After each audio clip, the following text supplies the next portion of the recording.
శ్రీ గురు చరిత్ర అధ్యాయం 27 శ్రీ గణేశాయ నమః శ్రీ సరస్వత్యై నమః శ్రీ గురుభ్యో నమః. నామధారకుడు పట్టరాని ఆసక్తితో అటు తర్వాత ఏమి జరిగింది స్వామి అన్నాడు. సిద్ధుడు ఇలా చెప్పారు. శ్రీగుడు ఎంత చెప్పినా వారు వినలేదు. అప్పుడు శ్రీగుడు వారితో, అలా అయితే మీ కోరిక ఇప్పుడే తీరుస్తాము అని అటు ప్రక్కగా పోతున్న ఒకరిని పిలిచి, నీవెవరు, నీ కులమేది, నీది ఏ ఊరు, ఎక్కడికి పోతున్నావు అని అడిగాడు. అతడు, అయ్యా నేను కడజాతి వాణ్ణి, నన్ను మాతంగుడు అంటారు, నేను ఈ ఊరి బయట ఉంటాను, ఈనాటికి నాపై మీకు దయ కలిగింది అని నమస్కరించాడు.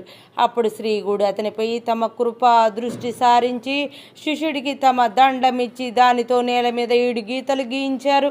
అప్పుడు ఆ చండాలుని మీద విభూది చల్లి వానికి ఒక్కొక్క గీత దాటమని చెప్పారు.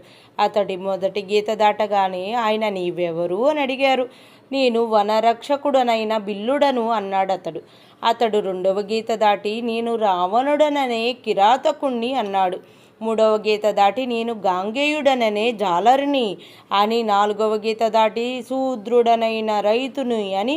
ఐదవ గీతను దాటి, నేను సోమదత్తుడనే వైశ్యుణ్ణి అని. ఆరవ గీత దాటి, గోవర్ధన వర్మయనే క్షత్రియుణ్ణి అని.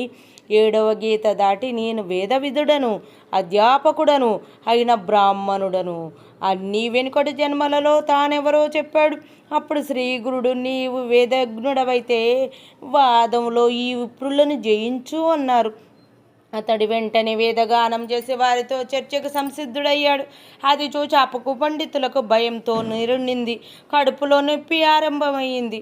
అప్పుడు వారు స్వామి పాదాలపై పడి, స్వామి, సాక్షాత్తు పరమేశ్వరులైన మేము ధిక్కరించాము, బ్రాహ్మణులను దూషించాము, మాకు విద్య నేర్పిన గురువు ఆదేశం ఉల్లంఘించి మ్లేచ్చుల ఎదుట వేదం చెప్పి అతని సత్కారానికై ఆశపడ్డాము.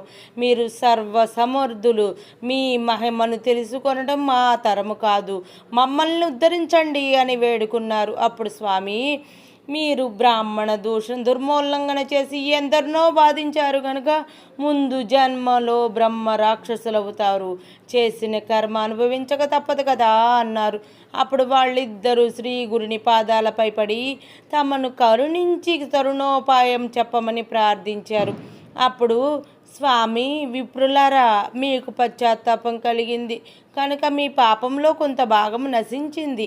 ఇక మీ బ్రహ్మ రాక్షసులుగా 12 సంవత్సరములు జీవించాక ఒకరు బ్రాహ్మణుని వలన వేదములోని నారాయణానువాకం వినడం వలన మీకు పిశాచతత్వము తొలగి ద్విజులై సద్గతి పొందుతారు అన్నారు. వారు శ్రీగురుని వద్ద సెలవు తీసుకుని గ్రామ పొలిమేర వరకు చేరేసరికి వారిద్దరికి గుండె నొప్పి వచ్చింది. నదీ తీరానికి చేరేసరికి అది తీవ్రమై మరణించి రాక్షసులై 12 సంవత్సరములు అక్కడే నివసించారు. తర్వాత అక్కడొక బ్రాహ్మణుడు మంత్రం గుర్తురాక ఇబ్బంది పడుతూ ఉంటే వారు అతనికి ఆ నారాయణానువాకం ఉపదేశించారు.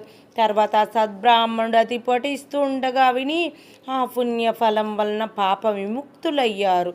7 జన్మల క్రిందట తాను వేదవిధుడనన్న స్మృతి కలిగిన ఆ చండాలుడు స్వామికి నమస్కరించి, సద్గురోత్తమ, మీరు జ్ఞాన జ్యోతి స్వరూపులు, పూర్వజన్మలో వేదవిధుడనైన నేను ఈ జన్మలో కడజాతి వాణ్ణి ఎలా అయ్యాను? త్రికాలజ్ఞులైన మీరు నాకు ఈ జన్మ ఏ కారణంగా వచ్చిందో తెలుపవలసినది అని వేడుకున్నాడు. శ్రీ దత్తాయ గురవే నమః. శ్రీ శ్రీపాద శ్రీ వల్లభాయ నమః. శ్రీ నృసింహ సరస్వత్యై నమః. 27వ అధ్యాయం సంపూర్ణం.